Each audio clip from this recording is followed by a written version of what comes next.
Entonces, para nosotros, pues ha sido muy sorprendente, pues hemos sido, sí, pues nosotros no podemos creer, pues que hace Dios, porque ahí vamos a entrar al mensaje en que nosotros no somos muy capaces en todo eso. Nosotros no estudiamos eso. Realmente yo nunca salí con una carrera, ¿no? Entonces yo al fin nunca terminé una carrera profesional y en muchos casos pues yo sentí como, ¿y qué voy a poder ofrecer a Dios, no? ¿Qué tengo yo? ¿No? Incluso cuando nosotros llegamos a Colombia no conocimos nadie, no conocimos nada, no teníamos nada ahí esperándonos y pensamos pues Dios, pues ¿qué vas a hacer a través de nosotros? Pues nosotros pues no tenemos tanto. Pero lo que sí teníamos y siempre tenemos y lo que ustedes también tienen es un sí.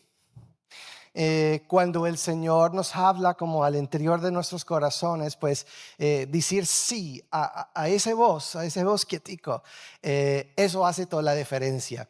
Y ahí es donde Raquel va a empezar a compartir con nosotros desde la palabra, porque vamos a hablar un poquito de ese sí.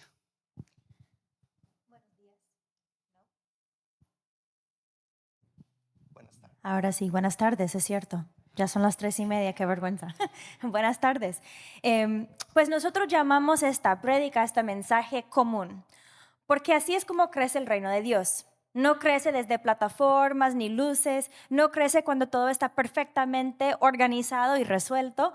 El reino crece desde la tierra, el suelo, con gente humildes, dispuestos, que quieren meterse las manos ahí en la tierra y empezar a trabajar y empezar a funcionar a través de acciones comunes. Muchas veces cuando pensamos en las misiones, pensamos en la gran comisión, ¿no? En Mateo 28, ¿y qué dice? Ir y hacer discípulos. ¿Qué más? Bautizándoles en el nombre del Padre, Hijo y Espíritu Santo, enseñándoles a obedecer todo lo que les he enseñado. Y de vez en cuando Brian y yo hemos estado hablando de eso hace rato, que de vez en cuando nos enfocamos mucho en el discipular y en el bautizar, porque eso es la parte bonita. Pero también hay esta otra parte, enseñándoles a obedecer todo lo que les he enseñado. Y eso entonces nos hace pensar en, pues, compartir el evangelio no tan solamente es predicar el evangelio, también es demostrar y mostrar el evangelio. Tenemos que hacer ambas cosas. La gran comisión no se puede separar de la gran compasión.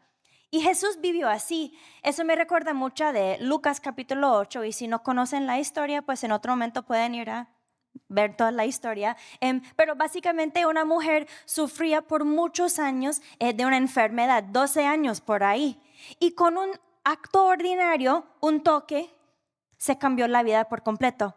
Jesús le sanó con algo ordinario. Pues un toque realmente no es algo extraordinario, no como que bendiciones, hermano, o algo así. Pero Jesús, por lo largo de su ministerio, tomó acciones comunes, ordinarios, cosas sencillas, y los transformó a algo mucho más grande. Y eso es algo que Jesús nos enseñó durante su ministerio aquí en la tierra, a buscar al marginado, buscar al olvidado, buscar la persona que tal vez no tiene algo, y haz lo que puedas. Sencillamente así.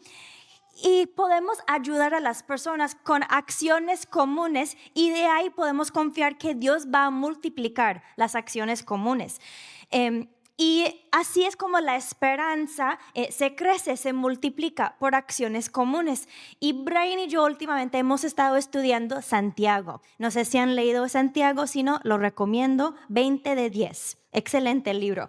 Y me parece muy interesante, y yo desde muy niña pues me captó el libro de Santiago, porque Brian y yo originalmente somos de Nueva Jersey.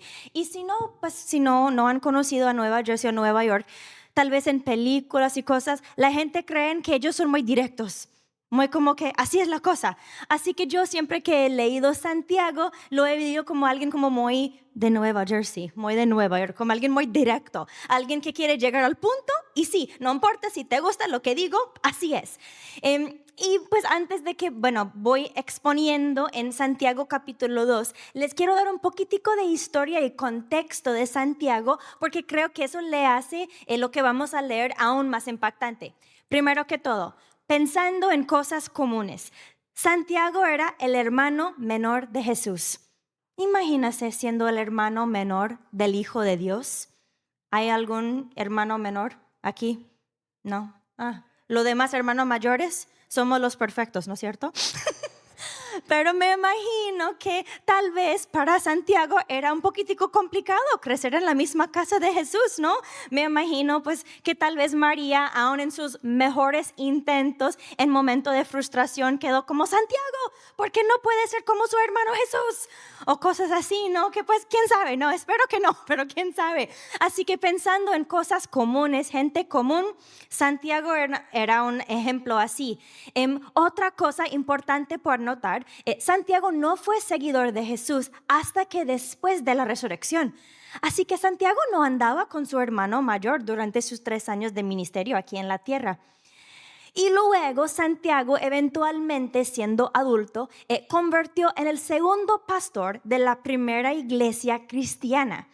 ¿Quién era el primer pastor? Pedro. ¿Sí han escuchado del Pedro?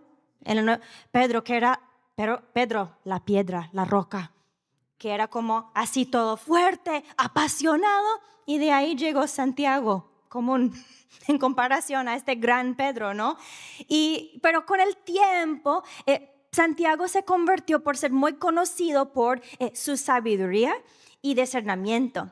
Y él pastoreaba esta primera iglesia cristiana por 20 años. Y en los 20 años muchas cosas pasaron a la iglesia. Pobreza, hambre, persecución. Y me imagino que ellos se encontraban luchando con esta pregunta: ¿cómo se ve la fe en la vida diaria? ¿Qué es lo que hacemos en nuestra día a día para compartir o para mostrar nuestra fe? Y es interesante relatar acá en que la carta de Santiago, bueno, a mí me gusta la parte del estudio de la Biblia, por eso les estoy exponiendo todo eso. Ahí pues voy a quedar ahí y de ahí seguimos. Pero es importante notar acá que en la carta de Santiago es muy distinto de las cartas del Nuevo Testamento que escribieron Pablo. ¿Por qué? Porque Santiago no lo escribió precisamente a una iglesia. Si uno lee los diferentes libros del Nuevo Testamento, Romanos, Efesios, Corintios, Pablo siempre empieza con una bienvenida linda y de ahí empieza a tratar de problemas, de quejas, de cosas. Ay, ustedes están haciendo qué cosa y hay que hacer esa cosa. Ay, ustedes he escuchado que ta. Así que Pablo siempre estuvo resolviendo problemas, pero Santiago no le tocó así. Está escribiendo a todos los seguidores de Jesús. ¿Qué significa eso? Que tanto como era una carta específica bonita para la gente, seguidores de Cristo en esta época, también nos aplica a nosotros en 2025. Así que podemos realmente tomar lo que Santiago está diciendo y ponerlo en práctica. Así que vamos a llegar a Santiago capítulo 2, versículo 14 a 17. Y quiero que pues piensen eso, no sé si pueden verlo detrás de mi cabeza, que su fe no se debe quedarse quieto. Se debe vivir a través de acciones visibles. Así que se dice Santiago 2, 14 a 17. Amados hermanos, ¿de qué le sirve a uno decir que tiene fe si no le demuestra con sus acciones? ¿Puede esa clase de fe salvar a alguien? Supónganse que ven a un hermano o una hermana que no tiene qué comer ni con qué vestirse.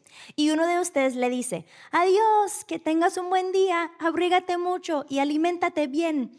Pero no le da ni alimento ni ropa. ¿Para qué le sirve? Como pueden ver, la fe por sí sola no es suficiente. A menos que produzca buenas acciones, está muerta y es inútil. Y tal vez Santiago había escuchado historias, ¿no? De gente en la iglesia que vieron a alguien en necesidad y como que Dios te bendiga. Y les dejaron ahí, sin mover un dedo, sin hacer nada. Y en mi opinión, es alguna de las porciones más claras y desafiantes del Nuevo Testamento. Santiago no está intentando ser sutil, no está intentando como que, ay, quiero que te sientes bien escuchando eso. Está diciendo una fe que no actúa, no es fe. Y bueno, para mí es muy muy impactante esta parte, ¿no?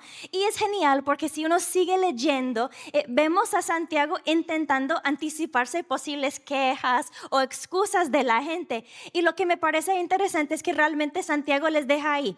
No excusa, no es opcional. No se puede decir, no quiero hacer eso, ay, pero por eso hay otro. Nadie está exento. Si tienes una fe, hay que también tener acciones a través de esta fe.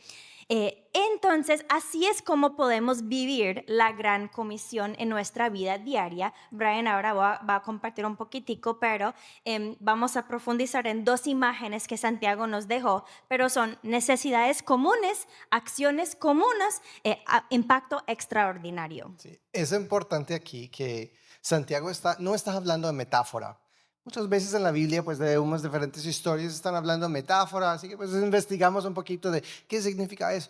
Pero en este caso, pues está hablando muy directo, como estamos hablando.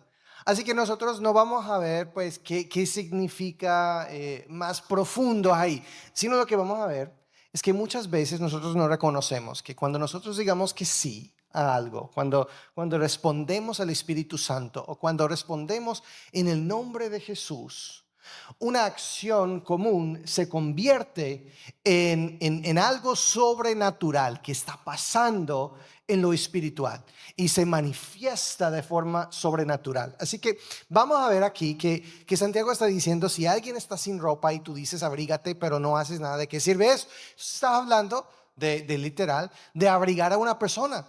De darle de su necesidad, desde su vulnerabilidad, porque desde el inicio del tiempo, realmente la ropa significa lo mismo, significa dignidad, porque nosotros somos vulnerables sin esa ropa y ahora con ropa nosotros somos dignos, nosotros podemos presentarnos delante de otras personas, entonces hay una vulnerabilidad. Entonces, pero ¿qué pasa aquí? Porque en la escritura nosotros vemos varias historias donde la ropa realmente fue utilizada para mostrarnos qué tan importante es la dignidad para Dios.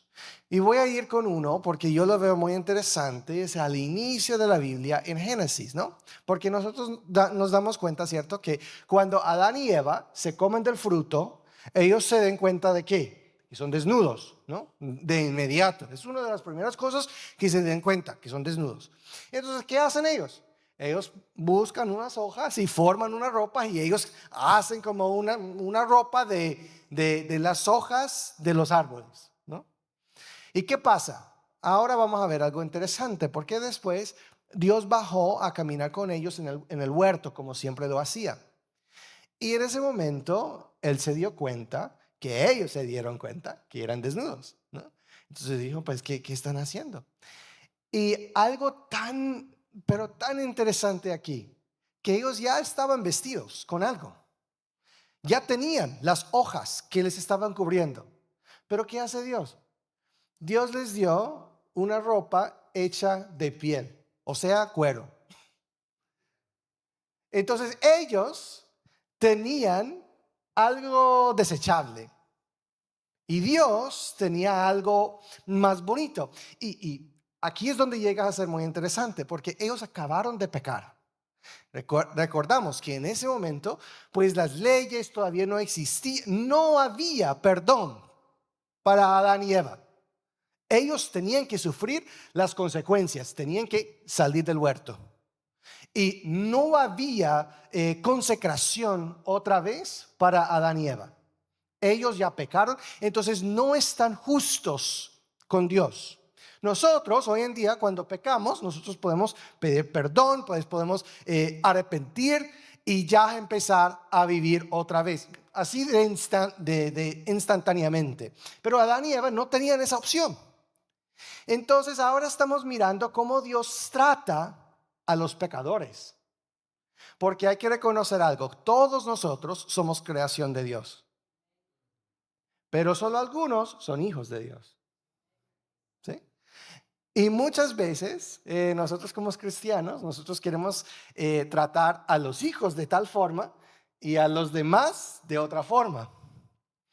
Pero Dios nos está modelando de una vez que a los pecadores, incluso a ellos, siendo su creación, solo por el hecho de ser su creación, merecen la dignidad.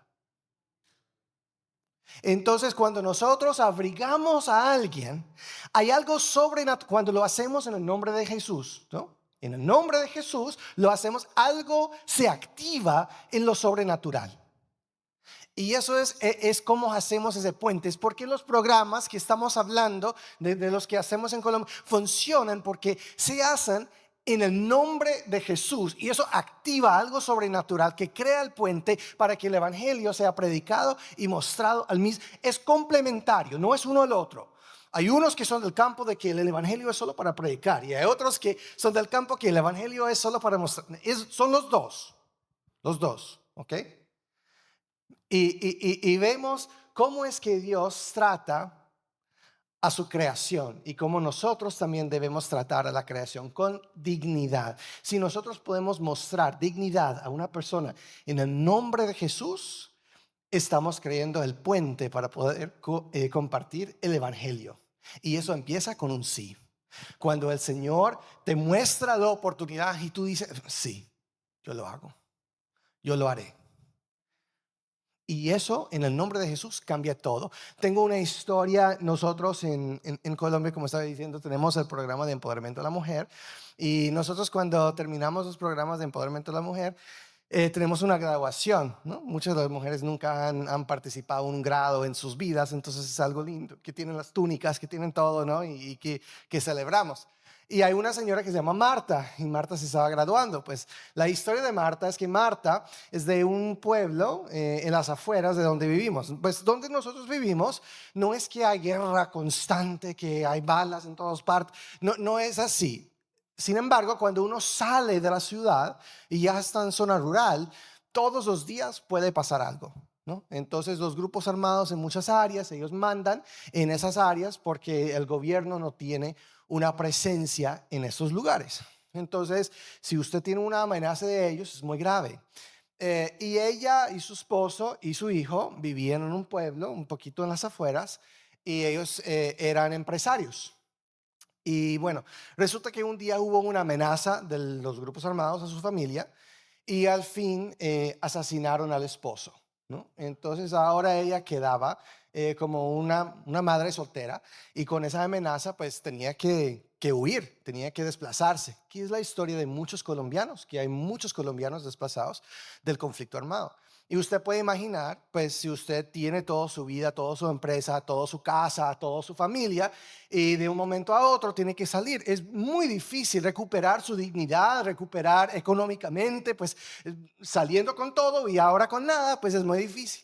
Ella llegó al pueblo, pues a la ciudad donde nosotros vivimos, y ella empezó a conocer una persona de la iglesia, y ella estaba participando en uno de los grupos de empoderamiento de la mujer, y estamos empezando con la primera fase, que es del ser, ¿no? Que es lo más importante. Entonces ella participó en el grupo, y ahí es donde ella recibió al Señor. Y después empezó en la parte del hacer, que la parte del hacer era costura, pues para poder aprender a hacer ropa, ¿no? Entonces ella al fin se graduó con todo eso. Y en su graduación ella dijo algo muy impactante que va muy con este punto. Y ella dijo, muchos de nosotros estamos acostumbrados de portar ropa vieja, pero que hoy está ropa nueva, ¿no? Entonces, no se trata de que, bueno, pues ya nosotros tenemos ropa nueva, de que ella lo dijo porque representa algo de dignidad, que ellos ahora se sientan que pueden caminar, que sus hijos pueden salir de la calle y que pueden pues portarse como con dignidad, que ellos pueden mostrarse con dignidad delante de los demás. Y eso es tan importante, que muchas veces nosotros no vemos qué tan importante es esa parte de dignidad. Hoy en día ella ayudó a formar una cooperativa de casi una docena de otras mujeres víctimas de conflicto, y que ellas tienen su propia empresa de costura, y que ellas hacen ropa y que lo envían a todas partes de Colombia, y están muy emocionadas porque últimamente también llegaron a un contrato de exportar su ropa hasta España. Entonces ya tienen como un contrato en Europa y están moviendo adelante.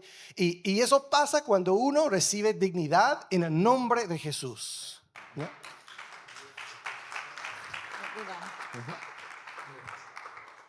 Así que podemos ver, como las imágenes que Santiago nos dejó, un abrigo común se forma en una cobertura extraordinaria. Es más que una solo abrigo o solo ropa, es algo, un acto sobrenatural, como dijo Brian, de mostrar dignidad a las personas. La otra imagen que Santiago nos da es una comida común. Nosotros como seres humanos entendemos que el hambre es real, ¿no? Que hay hambre en la vida. Y que compartir una comida es mucho más que solo compartir calorías. Cuando uno comparte una comida con alguien, es una declaración poderosa de cómo perteneces en la mesa conmigo. Yo me imagino pues estando en una iglesia hispano-latino, que los latinos amamos la comida, ¿no es cierto? Así que, amén, cierto, amén. Los italianos también, la comida es lo más importante, ¿no? Que nadie se llega a la casa sin ofrecerles un tinto, algo de comer, ¿no es cierto? Si alguien Tinto es café en Colombia, no pues, es en otros perdón, países. café, una bebida. Que pues entonces no pasa que alguien llega a la casa sin ofrecerles algo, ¿no? Si sea una galleta, algo así, ¿no? Y entonces a lo largo de la Biblia vemos muchos momentos donde se experimenta la presencia de Dios o nos dimos cuenta que la comida o compartir algo en la mesa sí es muy importante. En el Antiguo Testamento, la comida de la Pascua marca el comienzo de la historia de redención del pueblo de Israel. En el Nuevo Testamento, Jesús come con cobradores de impuestos y pecadores, alimenta a 5,000 hombres, más mujeres y niños con 5 panes y 2 peces, comparte la última cena con sus discípulos. Así que vemos que la comida, por lo general, es más que solo comida.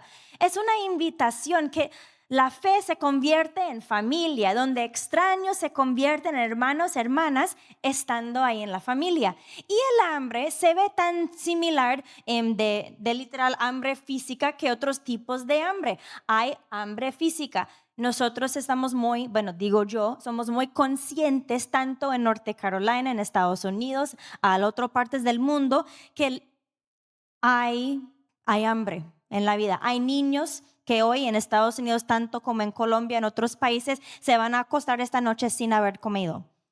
Que hay padres que van a saltar sus comidas, que no van a comer hoy porque dieron todo lo que tenían a sus hijos. Hay familias que luchan con inseguridad alimentaria, así que sí, aún hay hambre física.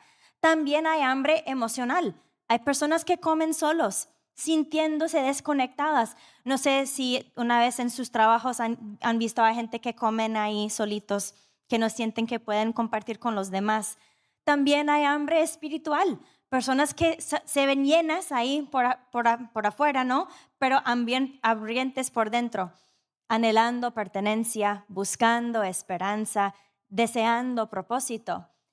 Y Dios no necesita necesariamente grandes escenarios para suplir grandes necesidades. A veces Él quiere usar tan simple una sola comida para demostrar su amor, una invitación que perteneces aquí, tienes lugar aquí. Y eso me recuerda mucho a la historia de Dylan. Dylan es un niño que tiene 12 años y vive en nuestra ciudad de Colombia, y su familia vino a Colombia como migrantes desde Venezuela. Y pues si no entiendan bien la geografía, desde Venezuela a nuestra ciudad en Colombia son 19 horas en bus, que sí son muchos, pero caminando son 11 días. Y Dylan y su familia venían caminando desde Venezuela a su ciudad donde viven aquí en Colombia, y eran más que 11 días porque pararon, eran 11 días sin parar, pero ellos sí pararon, así que más que 11 días caminando. Y cuando llegaron a la ciudad donde vivimos nosotros, él estaba desnutrido y exhausto, y también la familia. Y un pastor y su esposa en una pequeña comunidad se dieron cuenta de Dylan y su familia. Y estos pastores no tenían muchas cosas. Tenían una cocina re chiquita, por ahí más pequeño que la esquina esta, Sí, por ahí, más o menos este tamaño, bien chiquitica. No tenían utensilios, ni mesas, ni sillas, nada. Pero ellos vieron a Dylan y vieron una necesidad. Así que, ¿qué decidieron hacer? Abrir un programa de alimentación. Ellos, bueno, decidieron que tenemos que hacer algo. Así que ellos abrieron este sitio de alimentación para niños y Dylan vino primero. Y luego invitó a sus hermanos y luego invitó a sus hermanas. Y cuando Brian le conoció hace 6 meses por ahí, Brian se fue a visitar a los pastores porque nosotros les apoyamos con comida con Convoy of Hope. Y Brian conoció a Dylan y Dylan dijo, vamos a ir. Y Brian, ¿por dónde vamos? Y Dylan dijo, vamos a llamar a los vecinos. Y iba Dylan por toda la comunidad invitando a todos los vecinos, vamos a venir a comer donde los pastores, vamos. Y resulta que a través de todos estos momentos de comer en la casa de los pastores, día tras día, semana tras semana, no tan solamente Dylan conoció de Cristo, pero también toda su familia ahora conocen a Cristo por esta comida. Y para mí me parece muy impactante porque un plato de comida nunca es solamente un plato de comida. Puede ser algo mucho más grande, que cuando uno está comiendo recibes este sentimiento, este mensaje como sutil, pero no tan sutil como importas, no estás olvidado, perteneces aquí. Y lo que comienza con una sola comida expande, bueno, para hacer una relación, una conversación, una vida transformada a través de esta pequeña acción. Y Santiago, creemos, menciona la comida porque la fe alimenta lo que está vacío. Una comida puede ser común, pero en una mesa se puede convertir en esperanza. Y una comida se puede ver de varias maneras, ¿no? Puede ser un mercado dejado donde alguien que no tiene comida. Puede ser invitar a un vecino a la casa para comer algo. Y algo que Brian y yo hemos estado pensando y hemos escuchado historias también, que cuando nosotros siendo seguidores de Jesús, que estamos escuchando y atentos a lo que el Espíritu Santo quiere decirnos, de vez en cuando hay algo mucho más grande que Dios está haciendo a través de acciones comunes como eso. Hemos escuchado historias de gente que dijeron, sí, es que yo casi no desconozco a mi vecino, pero un día yo sentía que el Espíritu Santo me dijo que dejara mercado ahí donde los vecinos. Y yo sentía como, ¿será? No sé qué voy a hacer. Resulta que este vecino no era cristiano, pero este día ya tenían hambre y no tenían mercado para la semana. Y esta persona que no conocía a Cristo en un momento de desesperación dijo, Dios, no sé si estás real, pero si eres real, por favor, te necesito, no hay mercado. Y el cristiano vecino, escuchando al Espíritu Santo, dejó el mercado ahí. ¿Qué pasa? Una semilla con una acción común que realmente respondió a una necesidad más sobrenatural, más profundo. Y antes de que Brian ahí va terminando, solo quiero dejarles con alguito rapidito. De vez en cuando, pues ya hemos hablado por todo este tiempo y tal vez piensan, ay, pero Raquel, tú y Brian son misioneros. ¿Quién soy yo para hacer algo así? Si se cree que son comunes, excelente, nosotros también.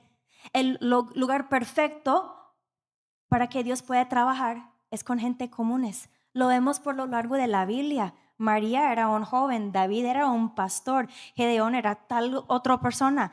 Y Dios quiere usar las personas comunes, pero cuando podemos tomar la decisión, decir sí a nuestras acciones comunes para que Dios le pueda utilizar, tal vez hay alguien como Marta o como Dylan esperando al otro lado de nuestro sí. Sí, el sí es lo que realmente activa lo que es la gran comisión. Cuando nosotros hablamos antes de la gran comisión, haciendo discípulos, bautizándoles, ¿no? Y enseñándoles todo lo que yo les he mandado, ¿no? Esa parte es la parte donde nosotros tenemos la responsabilidad de decir que sí. Esa es la parte cuando Jesús siempre nos da el reto, si vamos a decir que sí y seguir o no, ¿no? Y ahí es donde todo cambia. Y muchas veces nosotros vemos en la vida y ministerio de Jesús de que lo que Él nos ha mandado muchas veces empieza con la dignidad y compasión. invitando a la gente a la mesa. Entonces, no es que eso es otro gran comisión. Estamos hablando del mismo gran comisión, que cuando nosotros hablamos de Juan 3:16, porque Dios amó al mundo, este gran comisión es lo mismo, demostrar compasión, dignidad y invitar a las personas a la mesa. Eso es, para no confundirles, ustedes son salvos por gracia, por la gracia de Dios. Su salvación no está en cuestión acá de que usted está salvo o no, pero yo lo veo como el latido del corazón y respiración. Uno comprueba que el otro está vivo. Entonces tus acciones comprueban que tu fe está vivo, porque puede ser salvo pero muerto. Entonces sí, recibiste, pero tu fe está muerto, como dijo Santiago. Entonces, pero cuando tus acciones están enlazados con la palabra, es como el latido del corazón y respiración, que los dos están funcionando juntos para comprobar que la fe está viva. Y nosotros, como estaba diciendo, nosotros empezamos con un sí y todavía es un sí. Hay mucho que no tenemos, pero hay tantas veces que nosotros no queremos actuar hasta básicamente ver una zarza ardiente, ¿no? Pero yo les cuento un poquito de cómo empezamos en Colombia para darles ese inicio tan elegante. Nosotros llegamos al aeropuerto, había pues una persona de recogernos que conocimos.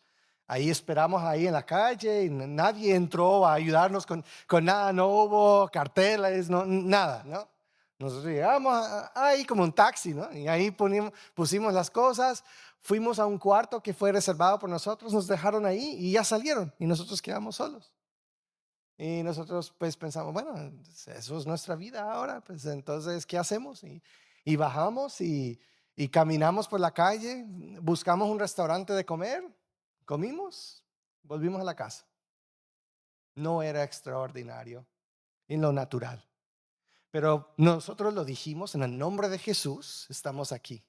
Y eso es la chispa que empezó a formar todo lo demás. Y ahora nosotros, el milagro está mirando hacia atrás. Cuando usted tiene el privilegio de poder mirar hacia atrás y mirar que la semilla que tú sembraste sí produció fruto, porque tú lo sembraste en el nombre de Jesús, eso es el milagro. De vez en cuando vemos el milagro en el momento, pero la mayoría de las veces creo que lo vemos mirando hacia atrás. Entonces mi oración para ustedes, ahora que vamos a terminar, es que oramos juntos, es que ustedes puedan tener muchas historias mirando hacia atrás, si sea ahora, si sea en el futuro o si sea en el cielo, pero que usted pueda aprender y recordar de que con su sí, en el nombre de Jesús, activa algo sobrenatural que abre el camino para que el evangelio puede tener mayor eficaz en su alrededor. Nosotros estamos tan confundidos porque el evangelio no es porque nosotros no estamos afuera, no estamos viviendo el evangelio al mismo tiempo de predicar el evangelio. Hay que hacer los dos. Jesús nos enseñó la dignidad, nos enseñó la compasión. Si nosotros podemos empezar por ahí, no estamos perdiendo nuestra esencia, estamos viviendo nuestra esencia. Con lo poco que tienes, el Señor puede hacer milagros. Entonces amén. Vamos a tomar un momento de orar. No vamos a hacerle como un momento tan grandioso, pues un momento sencillo. Porque eso es como todos los días nosotros podemos orar así y dejar que el Espíritu Santo nos use de una forma sobrenatural. Pero empieza con un sí. Entonces no sé qué es lo que el Señor está hablando a tu corazón, qué ha escuchado de Él, que se siente grande, que se siente pequeño, pues que se siente fuera de tu alcance, que se siente muchas cosas. Y por todos esos sentires estás en pausa. Pero hoy yo creo que el Espíritu Santo está moviendo para recordarte que lo único que está pidiendo es un sí. El plan no está pidiendo, el plan no teníamos, El plan para los próximos 4 años pensamos que lo tenemos, pero te garantizo que será diferente, ¿no? Pero el Espíritu Santo te está recordando en esta tarde que con el sí es suficiente. Y vamos a sembrar la semilla en el nombre de Jesús. Y vamos a ver el fruto. Y vamos a ver qué hace el Señor. Entonces, vamos a orar. Gracias, Señor.